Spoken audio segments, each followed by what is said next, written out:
Good morning students, I am your science teacher Sushmita Roy. Welcome to your book reading session. Today we will read this chapter, The Nervous System. The nerve system is a complex network of nerves and cells that carry messages to and from the brain and spinal cord to various parts of the body. हमारा nervous system nerves का एक network होता है जो हमारे body part से messages या signals brain और स्पाइनल कॉर्ड तक पहुंचाता है और ब्रेन से और स्पाइनल कॉर्ड से सिग्नल्स और मैसेजेस को हमारे बॉडी पार्ट तक भेजता है. Our nervous system controls everything we do. हमारा नर्वस सिस्टम उन सभी कामों को कंट्रोल करता है जो हम करते हैं. Next, the brain. The brain lies within the skull and is shaped like a mushroom. हमारा ब्रेन स्कल के अंदर प्रेजेंट होता है और इसका शेप एक मशरूम जैसा होता है. It is well protected in a bony box called the cranium. हमारा ब्रेन एक बोनी बॉक्स यानी बोन के बॉक्स के अंदर प्रोटेक्टेड होता है जिसे हम क्रेनियम कहते हैं. The brain weighs approximately 1.4 kg. Brain का वेट लगभग 1.4 kg होता है. It has nerve cells called the neurons and supporting cells called glia. हमारे ब्रेन से जो नर्व सेल्स कनेक्टेड होती हैं उन्हें न्यूरॉन्स कहते हैं और उनकी सपोर्टिंग सेल यानी न्यूरॉन्स की सपोर्टिंग सेल्स को ग्लिया कहते हैं. The space between the skull and the brain यानी जो स्पेस होता है हमारे स्कल और ब्रेन के बीच में वहाँ पर, and also the inside of the brain, और हमारे ब्रेन के अंदर भी एक फ्लूइड होता है जो एक कुशन की तरह काम करता है जो हमारे ब्रेन को इंजरी से बचाता है. Liquid that protects brain and spinal cord is called cerebrospinal fluid. जो लिक्विड हमारे ब्रेन को और स्पाइनल कॉर्ड को प्रोटेक्ट करता है उसे हम सेरेब्रोस्पाइनल फ्लूइड कहते हैं. There are 2 types of matter in the brain. हमारे ब्रेन में 2 टाइप के मैटर पाए जाते हैं, grey matter and white matter. Grey matter receives and store impulses. जो ग्रे मैटर होता है वो हमारी बॉडी से इम्पल्सेस को यानी मैसेजेस को रिसीव करता है. Cell bodies of neurons and neuroglia are in the grey matter. जो सेल बॉडीज और न्यूरॉन्स होती हैं और न्यूरोग्लिया होती है वो ग्रे मैटर का पार्ट होती हैं. White matter in the brain carries impulses to and from grey matter. और जो वाइट मैटर होता है वो हमारे ब्रेन से इम्पल्सेस को कैरी करती है यानी मैसेजेस को कैरी करती है ग्रे मैटर तक. It consist of the nerve fibres axons. और ये वाइट मैटर क्या किससे बना होता है? नर्व फाइबर्स से यानी एक्सॉन्स से मिलकर बना होता है. Major parts of the brain. Cerebrum. The cerebrum is the largest part of the brain. Cerebrum हमारे ब्रेन का सबसे बड़ा पार्ट होता है. It is dome shaped and has many convolutions twists. ये डोम शेप का होता है यानी गुंबद के आकार का होता है और उसमें बहुत सारे कॉन्वोल्यूशंस यानी ट्विस्ट होते हैं. आप यहाँ पे देख सकते हो ये सेरेब्रम का पार्ट है, इसमें कितने सारे फोल्ड्स बने हुए हैं, इन्हें ही कॉन्वोल्यूशन कहते हैं. It is responsible for all mental activities. हमारी जितनी भी मानसिक प्रक्रियाएं होते हैं उनके लिए सेरेब्रम रिस्पॉन्सिबल होता है. It aids our thinking, intelligence, memory, reasoning and imagination. Cerebrum जो होता है हमारी थिंकिंग यानी जो कुछ भी हम सोचते हैं, इंटेलिजेंस, मेमोरी, रीजनिंग यानी कुछ भी काम करने से पहले जो हम सोचते हैं कि करना चाहिए या नहीं, एंड इमेजिनेशन जो कुछ भी हम इमेजिन करते हैं, इन सभी चीज़ों को कंट्रोल करता है. It also coordinates the activities such as speech, vision, hearing, taste and smell. और ये हमारे सेंस ऑर्गन्स को भी कोऑर्डिनेट करता है जैसे हमारे बोलना, देखना, सुनना, टेस्ट करना और स्मेल करना. The left part of the cerebrum controls all the organs of the right part of the body.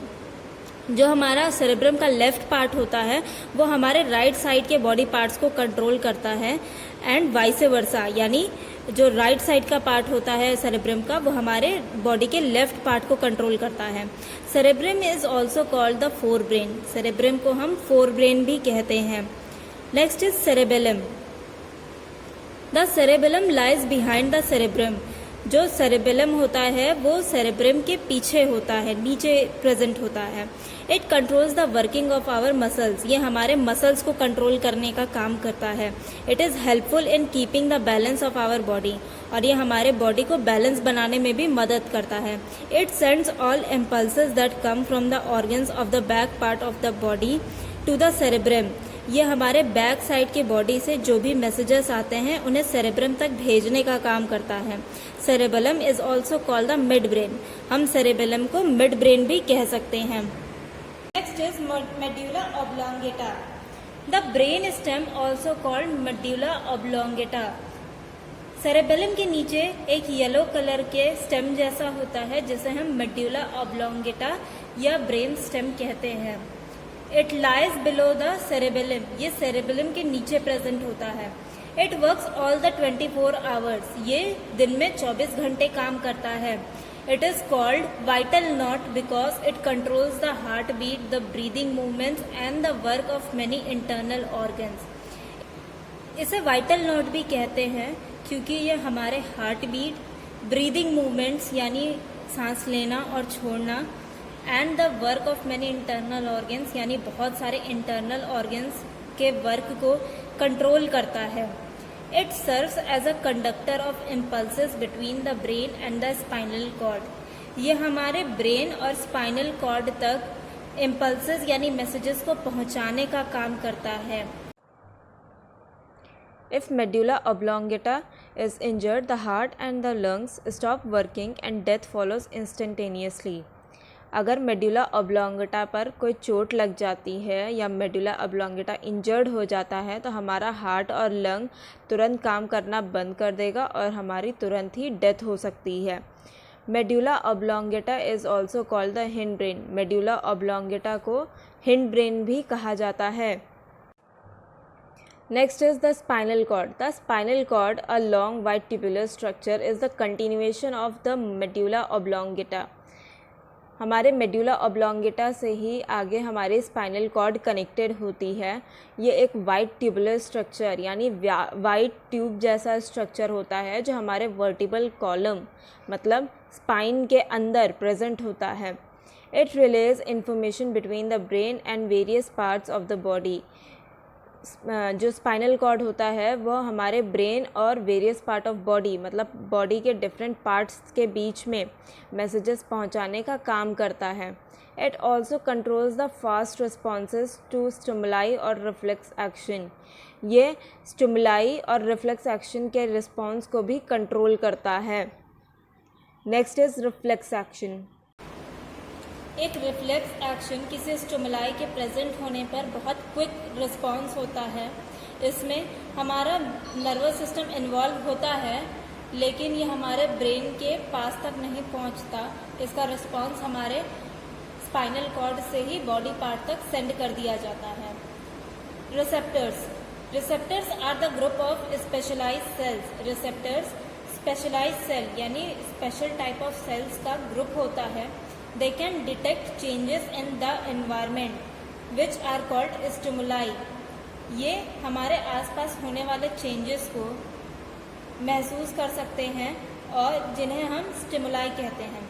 And turn them into electrical impulses, और ये उस चेंज को इलेक्ट्रिकल इम्पल्स या मैसेज में चेंज कर देते हैं। Receptors are often located in the sense organs. Receptors कहाँ पाए जाते हैं? रिसेप्टर्स ज़्यादातर हमारे सेंस ऑर्गन्स में प्रेजेंट होते हैं, such as the ear, eye and skin. कौन कौन से सेंस ऑर्गन होते हैं हमारे? Ear, eye and skin. Each organ has receptors. इन सभी ऑर्गन्स में रिसेप्टर्स प्रेजेंट होते हैं, sensitive to particular kinds of stimulus.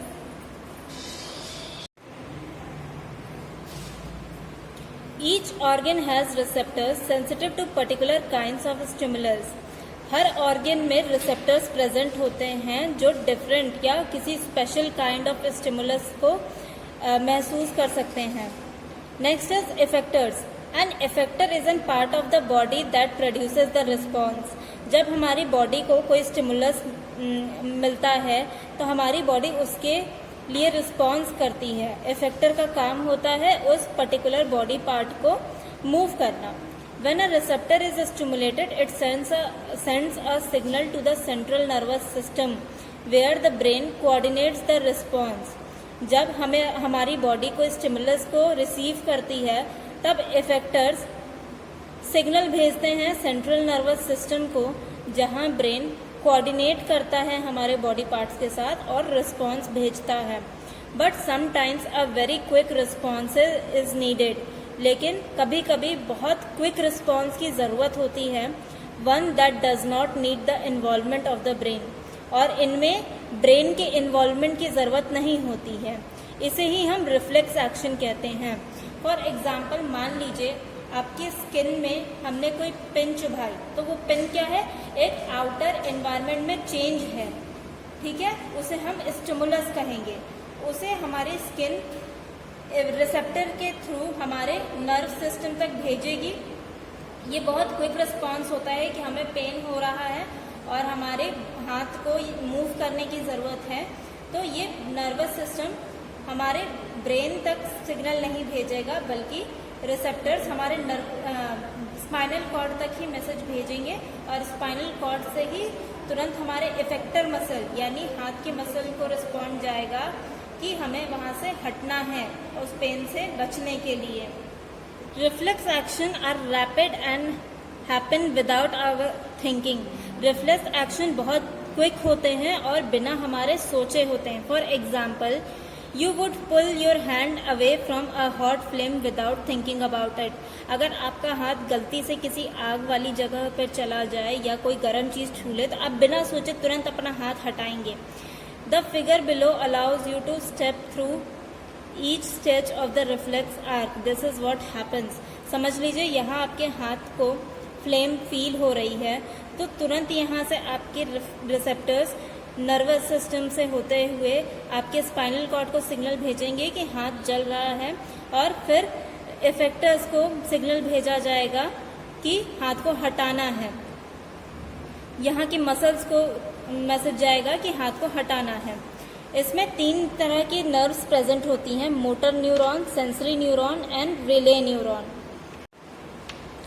Receptors detects a stimulus change in the environment. जो रिसेप्टर मसल्स होती हैं वो हमारे आसपास के एनवायरनमेंट में चेंज या स्टिमुलस को पहचान लेती हैं। Sensory neuron sends signal to relay neuron. जो सेंसरी न्यूरॉन होते हैं वो हमारे स्पाइनल कॉर्ड या ब्रेन को मैसेज भेजते हैं जो भी चेंजेस हुए हैं उसका। Motor neuron send signal to effector. फिर मोटर न्यूरॉन हमारे ब्रेन या स्पाइनल कॉर्ड से मैसेज ले जाती है उस मसल तक जिसे मूवमेंट करनी है या रिस्पॉन्स करना है। इफेक्टर प्रोड्यूसेस अ रिस्पॉन्स, और इफेक्टर फिर रिस्पॉन्स प्रोड्यूस करता है। नेक्स्ट इज द नर्व्स, यानी मैंने आपको बताया कि नर्वस सिस्टम में 3 पार्ट्स होते हैं। फर्स्ट है brain, then spinal cord, then spinal cord से ढेर सारी नर्व्स निकलती हैं जो हमारी पूरी बॉडी में प्रेजेंट होती हैं। तो all the organs of the body are connected to the brain through the nerves, यानी हमारे सारे बॉडी पार्ट्स हमारे ब्रेन से कनेक्टेड हैं नर्व्स के through. There are 3 types of nerves in our body. हमारे बॉडी में 3 टाइप्स के नर्व्स पाए जाते हैं। They are sensory nerves, motor nerves and mixed nerves. First है sensory nerve, carry the impulses और stimuli from the sense organs to the brain और spinal cord. Sensory nerves हमारे सेंस ऑर्गन से message या impulses को receive करके brain और spinal cord तक भेजती है। Then motor nerves carry the impulses और response from the brain or spinal cord to the muscles and are responsible for the movements of muscles. फिर मोटर नर्व हमारे brain या spinal cord से messages को receive करके हमारे body part तक भेजती है और हमारे मसल्स के मूवमेंट्स के लिए रिस्पॉन्सिबल होती है। Then third is the mixed nerves, carry both the sensory and motor information. Mixed nerves sensory और मोटर इन्फॉर्मेशन दोनों कैरी करती है। They carry impulses from the sense organs to the brain and spinal cord and also from the brain and spinal cord to the muscles and glands. Mixed nerves sensory nerves और motor nerve दोनों के काम करती है, यानी ये हमारे body parts या सेंस ऑर्गन से मैसेज को रिसीव करके हमारे ब्रेन और स्पाइनल कॉर्ड तक पहुंचाती है और फिर ब्रेन और स्पाइनल कॉर्ड से मैसेजेस हमारे बॉडी पार्ट्स या मसल्स तक भेजती है। Next is the sense organs and senses. Organs which enable us to sense the physical world are called sense organs. ऐसे ऑर्गन्स जो हमें बाहरी दुनिया का एहसास कराते हैं उन्हें हम सेंस ऑर्गन्स कहते हैं। We have 5 types of sense organs. हमारे पास 5 types of sense organs होते हैं। These are eye, ear, tongue, nose and skin. ये कौन कौन से हैं? आँखें, कान, जीभ, नाक और स्किन यानी त्वचा। These sense organs help us to see, hear, taste, smell and touch. ये सेंस ऑर्गन्स हमें देखने में, सुनने में, टेस्ट करने में, स्मेल यानी सूंघने में और चीज़ों को टच करने में हेल्प करते हैं। If there were no sense organs present to our body, we were never be able to understand the world. अगर हमारी बॉडी में सेंस ऑर्गन्स प्रेजेंट नहीं होते तो हम कभी भी अपने आसपास या वर्ल्ड में कुछ भी समझ नहीं पाते। फर्स्ट इज द आई यानी साइट, यानी जिससे हम देखते हैं। We see with our eyes, हम अपनी आंखों से देखते हैं। Our eyes are like cameras that take a picture and send it to our brain. हमारी आंखें कैमरा की तरह काम करती हैं जो पिक्चर को क्लिक करके हमारे ब्रेन तक मैसेज भेजती हैं। Then our brain tells us what we seen, फिर हमारा ब्रेन हमें ये मैसेज करता है कि हमने क्या देखा। Our eyes show us things that look pretty like a tree and things that help us learn like books. हमारी आंखें उन चीज़ों को देखने में मदद करता है जो हमें सुंदर लगती हैं, जैसे कि कोई पेड़, या उन चीज़ों को देखने में मदद करता है जो हम नई चीज़ें सीखते हैं, जैसे कि books. Our eyes have tears that help to clean them when they get dry. हमारी आंखों में टीयर्स होते हैं जो हमारी आंखों को क्लीन करने में और ड्राई होने से बचाते हैं। Our tears also wet our eyes every time we blink. हम जितनी बार पलक झपकाते हैं हमारे टीयर्स हमारी आंखों को वेट करते हैं। Sight probably tell us more about the world than any other sense. देखने की शक्ति हमें सबसे ज़्यादा मदद करती है अपने आसपास की दुनिया को समझने में किसी भी और सेंस ऑर्गन से ज़्यादा। Light enters through pupil and the eye forms an upside down image on the retina. हमारी प्यूपिल यानी जो बीच में पुतली दिखती है उससे लाइट एंटर करती है और रेटिना पर उसका उल्टा डायग्राम बनता है। फिर हमारे ब्रेन को सिग्नल भेजा जाता है और the brain then turns the image right side up and tells us what we are seeing. और तब हमारा ब्रेन उस इमेज को सीधा करके बताता है कि हम क्या देख रहे हैं। Looking after your eyes, because eyes are so precious we need to really take care of them. क्योंकि हमारी आंखें बहुत ही कीमती हैं, इसलिए हमें उनका ख्याल रखना चाहिए। Turn on lights when it's getting dark, जब अंधेरा हो रहा हो तब हमें लाइट जलानी चाहिए। Do not read in dim light और वेरी ब्राइट लाइट, हमें कभी भी कम रोशनी में या बहुत ज़्यादा रोशनी में नहीं पढ़ना चाहिए। दिस टायर्स द आईज, ये हमारी आंखों को थका देता है। Light should fall from the left side of the reading material, हम जब भी पढ़ते हैं तो हमारे पढ़ने के ऑब्जेक्ट पर हमेशा लेफ्ट साइड से लाइट पड़नी चाहिए। While reading and writing keep a proper distance from your eyes, जब भी हम पढ़ते या लिखते हैं तो हमें अपनी आंखों से प्रॉपर डिस्टेंस रखना चाहिए। Wear sunglasses on bright days, और ब्राइट डेज पे यानी जब तेज धूप हो तब हमें सन ग्लासेस पहनने चाहिए। अवॉइड रीडिंग वाइल ट्रैवलिंग और इन अ मूविंग व्हीकल, हमें ट्रैवल करते वक्त या मूविंग व्हीकल चलते हुए गाड़ी में पढ़ना नहीं चाहिए। This will strain your eyes, इससे भी आपकी आंखें थकती हैं क्योंकि बहुत ज़्यादा फोकस करना पड़ता है। Do not read while lying down, लेट कर नहीं पढ़ना चाहिए। Never rub your eyes with a dirty hands और डर्टी टॉवेल, कभी भी अपनी आंखों को गंदे हाथ और टॉवेल से नहीं रगड़ना चाहिए। Tell your parents if your eyes are sore, अपने पेरेंट्स को बताइए अगर आपकी आंखों में चोट लगी हो या दर्द हो रहा हो। Tell your teacher if you can't see clearly the matter written on the blackboard. अपने टीचर को बताइए अगर ब्लैक बोर्ड पर लिखी हुई चीज आपको साफ नहीं दिखाई दे रही है। Where glasses if you need them. हमें चश्मे पहनने चाहिए अगर हमें साफ नहीं दिखता है तो। Looking directly at the sun can damage your eyes. Sun की तरफ डायरेक्ट देखने से भी हमारी आंखें डैमेज हो सकती हैं। ईट green vegetables, carrot and dairy products which contain vitamin A. हमें ग्रीन वेजिटेबल्स, कैरेट और डेयरी प्रोडक्ट्स खाने चाहिए जैसे दही, पनीर, दूध, जिसमें विटामिन ए प्रेजेंट होता है। Vitamin A is necessary for good vision. Vitamin A से हमारी आंखें स्वस्थ रहती हैं। नेक्स्ट इज द ईयर्स और hearing. We hear with our ears. हम जो कुछ भी सुनते हैं अपने ईयर्स से सुनते हैं। There is the ear hidden in here. जो वर्ड हियर लिखा हुआ है उसमें ईयर ऐड है, छुपा हुआ है। Our ears do the function of balancing also. हमारे कान बैलेंस करने का काम भी करते हैं।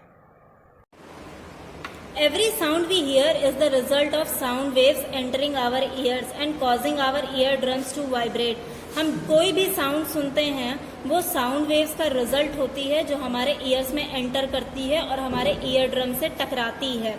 These vibrations are then transferred along the tiny bones of the middle ear and converted into nerve signals.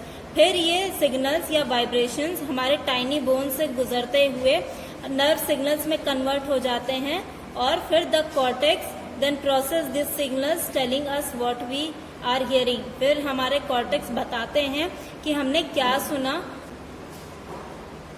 Then next is the nose. We smell things with our nose. हम अपने नाक से आसपास की चीजों को स्मेल करते हैं। We also breathe through our nose. हम अपनी नाक से सांस लेते हैं। Our sense of smell help us to recognise taste. हमारे स्मेल करने के सेंस से हम टेस्ट को पहचानते हैं। The two holes in our nose are called nostrils. हमारे नाक में जो दो छेद हैं उन्हें नॉस्ट्रल्स कहते हैं। Between the nostrils there is a wall of very thin bone called cartilage. हमारे नॉस्ट्रल्स के बीच में एक बहुत पतली बोन की दीवार है जिसे हम कार्टिलेज कहते हैं। Behind our nose there is a space called the nasal cavity. हमारे नोज के पीछे एक कैविटी है, एक स्पेस है यानी खाली जगह है जिसे हम नेजल कैविटी कहते हैं। We breathe air through the nostrils. हम नॉस्ट्रल्स के थ्रू एयर ब्रीथ करते हैं। The air we breathe is filtered by the lots of little hairs just inside the nostrils. हमारे नॉस्ट्रल्स में बहुत छोटे छोटे हेयर प्रेजेंट होते हैं जो एयर को फिल्टर करते हैं, यानी एयर में जो भी डस्ट और जर्म्स होते हैं उन्हें फिल्टर करते हैं। Next is the tongue. Our tongue help us to taste. हमें टंग टेस्ट करने में हेल्प करता है। The top side of our tongue has tiny nerve endings और sensory cells called taste buds. हमारे जीभ के ऊपर बहुत सारे नर्व एंडिंग्स और सेंसरी सेल्स प्रेजेंट होते हैं जिन्हें हम टेस्ट बर्ड्स कहते हैं। These taste buds help us taste things that are sweet और सॉल्टी। ये टेस्ट बर्ड्स ही हमें बताते हैं कि हमने जो खाया वो स्वीट था या सॉल्टी था, मतलब मीठा था या नमकीन था। They also help us taste things that are sour और बिटर। यही टेस्ट बर्ड्स हमें सॉर यानी खट्टा और कड़वा टेस्ट भी बताते हैं। The messages are sent from the taste buds to the brain areas which are responsible for processing the taste. फिर टेस्ट बर्ड से मैसेजेस हमारे ब्रेन को भेजे जाते हैं और फिर हमारा ब्रेन बताता है कि हमने क्या टेस्ट किया। Food taste better when we can smell it. हमें फूड का टेस्ट बेटर लगता है जब हम उसे स्मेल कर सकते हैं। If your sense of smell is not working properly, अगर आपके sense of smell proper work नहीं करेंगे तो like when you have a cold, यानी जब आपको सर्दी हुई हो तो आप चीज़ों को अच्छे से स्मेल नहीं कर पाओगे। Food can taste very bad, तब हमें फूड का टेस्ट उतना अच्छा नहीं लगता है। Next is the skin. We feel with our skin. हम अपने स्किन से फील करते हैं। Our skin is a very large organ. हमारी स्किन बहुत लार्ज ऑर्गन है क्योंकि ये हमारी पूरी बॉडी को कवर करती है। It is thick and strong, ये थिक और स्ट्रॉन्ग होती है। If we get hurt and our skin is cut और scarred, our body can make new skin to take its place. अगर हमें कोई चोट लग जाए या कट लग जाए तो हमारी बॉडी नई स्किन बनाकर उस जगह को ठीक कर सकती है। Our skin is growing all the time, हमारी स्किन हमेशा ग्रो करती रहती है। Our skin protects the underlying organs, हमारी स्किन अंडरलाइंग ऑर्गन्स यानी जो अंदर ऑर्गन्स प्रेजेंट हैं उनको प्रोटेक्ट करती है। It acts as a thermoregulator, ये एक थर्मो रेगुलेटर यानी टेम्परेचर कंट्रोल करने के लिए भी हेल्प करती है। There are tiny pores all over our skin which help us get rid of liquid waste by sweating, हमारे स्किन में बहुत छोटे पोर्स या होल प्रेजेंट होते हैं जो हमारी स्किन की हेल्प करते हैं लिक्विड वेस्ट को बाहर निकालने में बाय स्वेटिंग यानी पसीने के द्वारा। There are many nerve endings in our skin, हमारे स्किन में बहुत सारी नर्व एंडिंग्स होती हैं। These nerve endings send messages to the brain, ये नर्व एंडिंग्स हमारे ब्रेन तक मैसेजेस को भेजती हैं। We can feel heat and cold, हम अपनी स्किन के द्वारा ही हीट और कोल्ड फील कर पाते हैं। We can feel pain, pain भी हमें स्किन के थ्रू ही फील होता है। And we can feel touch like when we get hug, हम फील कर सकते हैं जब हमें कोई टच करता है या कोई हग करता है। फिर हम अपने ईयर्स का ख्याल कैसे रखेंगे? हमें हमेशा ईयर्स को क्लीन रखना चाहिए और हेयर पिन या मैच स्टिक से यानी माचिस की तिल्ली से कभी भी अपने कानों को साफ करने की कोशिश नहीं करनी चाहिए। हमें अगर ईयर्स में कोई दिक्कत हो तो हमें डॉक्टर्स के पास चेकअप करवाने जाना चाहिए। फिर नोज़ की क्लीनिंग कैसे करेंगे? हमें नोज़ की जेंटली क्लीनिंग करनी चाहिए और हमें हमेशा नोज़ से ही ब्रीथ करना चाहिए। और कभी भी do not prick your nose, never insert anything into the nose, और कभी भी अपनी नोज़ को प्रिक नहीं करना चाहिए, ना ही उसमें कुछ डालना चाहिए। If you have a blocked nose, inhale steam to clear it, inhale steam to clear it, अगर हमारी नाक ब्लॉक्ड है तो हमें स्टीम को इनहेल करना चाहिए उसे क्लियर करने के लिए। Caring of the tongue, do not eat something that is too hot, it can burn your tongue and damage the taste buds, हमें कभी भी बहुत गर्म चीज़ें नहीं खानी चाहिए, इससे हमारे टेस्ट बर्ड्स हर्ट हो सकते हैं या डैमेज हो सकते हैं। हमें do not eat foods which are too salty और स्पाइसी, बहुत ज़्यादा नमकीन और मसालेदार चीज़ें भी नहीं खानी चाहिए, ये भी हमारे टेस्ट बर्ड्स को हार्म पहुंचाते हैं। Keep your tongue clear with a good quality of soft tongue cleaner, हमें टंग क्लीनर से हमेशा अपने टंग को क्लीन करना चाहिए। फिर स्किन को क्लीन करने के लिए हमें क्या करना चाहिए? हमें डेली नहाना चाहिए, एक जेंटल सोप से अपनी बॉडी को वॉश करना चाहिए और अपने हेयर्स को भी वॉश करना चाहिए। Dry yourself thoroughly after bathing, मतलब नहाने के बाद अपने बॉडी को अच्छे से पोंछना चाहिए। वेयर क्लीन क्लोथ्स, हमें हमेशा साफ कपड़े पहनने चाहिए। Wash your face twice a day, must wash your face before going to bed, हमें हमेशा अपने चेहरे को दिन में 2 बार धुलना चाहिए और बेड पे जाने से पहले यानी सोने से पहले भी चेहरे को धुलना चाहिए। When you get wounds or rashes on the skin, take medicines as per doctors advice, अगर आपके चेहरे पर कोई चोट या कोई रैशेज हो जाए तो आपको डॉक्टर की एडवाइस से ही मेडिसिन लेनी चाहिए। Eating greens, carrot, papaya, mango and cashew nuts keeps your skin smooth and bright, हरी सब्जियां खाने से, कैरेट, पपाया, मैंगो और कैश्यू नट्स खाने से आपकी स्किन स्मूथ और ब्राइट बनेगी। That's it for today's class students, thank you for watching, stay at home and keep studying.